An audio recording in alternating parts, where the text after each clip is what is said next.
Hello guys, আসসালামু আলাইকুম। আজকে আমি আপনাদের মাঝে চমৎকার একটি রেসিপি নিয়ে এসেছি। আজকে আমি দুপুরে রান্না করলাম মাটির নিচের আলু, যাকে আমরা বলি মেটে আলু। সেই মেটে আলু দিয়ে তেলাপিয়া মাছের ঝোল। আর মেটে আলুর তরকারিটা সাদা ভাতের সাথে খেতে খুবই সুস্বাদু ও মজাদার। প্রথমেই আমি এই মেটে আলুটি ডুমু ডুমু করে কেটে নিয়েছি। আপনারা আপনাদের পছন্দ মতো কাটতে পারেন।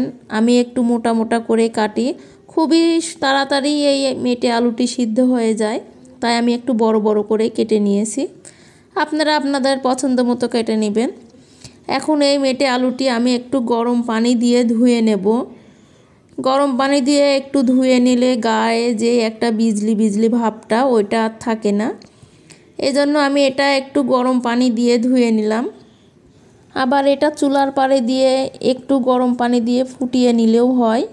আমি নিচে নামিয়ে একটু নাড়াচাড়া করে নিলাম গরম পানি দিয়ে। এখন এদিকে আমি এই তেলাপিয়া মাছটা ভেজে নেব। এখন আমি এই তেলাপিয়া মাছটা ভেজে নিলাম। মাছটা একটু কড়া করেই ভেজে নেব। এখন মাছটা তুলে আমি এখানে একটু পেঁয়াজ কুচি দিলাম। পেঁয়াজটা হালকা লালটা হয়ে আসলে এখানে আমি দেব 1 চা চামচ রসুন বাটা,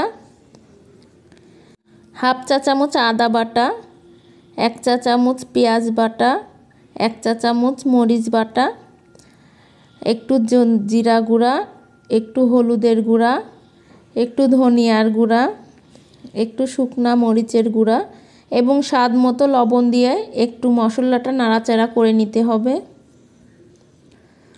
মশলাটা একটু ভালো করে নাড়াচাড়া করে মশলাটা একটু ভেজে নিতে হবে। আমি একটু হালকা পানি দিয়ে মশলাটা ভেজে নিলাম। মশলাটা ভাজা হয়ে গেলে এখন আমি এই কেটে রাখা মেটে আলুগুলো মশলার ভিতরে দিয়ে দিলাম। এবার একটু ভালো করে নাড়াচাড়া করে নিতে হবে। আমি এই আলুটা ভালো করে একটু নাড়াচাড়া করে নিলাম, হালকা একটু পানি দিয়ে নাড়াচাড়া করে এখন আমি এটা ঢেকে দিলাম। কিছুক্ষণ পর 4-5 মিনিট পর এটা তুলে দেখলাম, আবার একটু নাড়াচাড়া করে নিলাম। এই আলুটা কিন্তু খুবই সহজেই সিদ্ধ হয়ে যায়, খুবই একটা সময় লাগে না। যদি একটু পানি শুকিয়ে আসে আপনারা একটু পানি দিতে পারেন। একটু নাড়াচাড়া করার পরে আমি আবার একটু ঢেকে দিলাম। এই যে আমাদের মেটে আলুটা প্রায় সিদ্ধ হয়ে এসেছে। এখন আমি এখানে পানিটা দিয়ে দিলাম। পানিটা একটু বেশি দিতে হয়।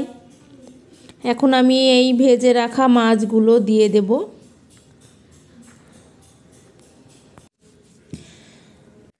এই মেটে আলুতে ঝোলটা একটু বেশি রাখতে হয়, তা না হলে চুলা থেকে নামানোর পরে ঝোলটা টেনে নেয়। এটা সাদা ভাতের সাথে খেতে অনেক মজা লাগে।